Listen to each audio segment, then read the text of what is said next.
60-second adventures in thought. Number 4. Hilbert's Infinite Hotel. A grand hotel with an infinite number of rooms, and an infinite number of guests in those rooms. That was the idea of German mathematician David Hilbert, friend of Albert Einstein and enemy of chambermaids the world over. To challenge our ideas about infinity, he asked what happens if someone new comes along looking for a place to stay. Hilbert's answer is to make each guest shift along one room. The guest in room 1 moves to room 2 and so on. So the new guest would have a space in room 1, and the guest book would have an infinite number of complaints. But what about when a coach containing an infinite number of new guests pulls up? Surely he can't accommodate all of them.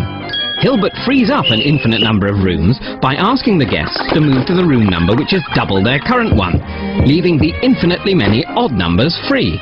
Easy for the guest in room 1, not so easy for the man in room 8,600,597.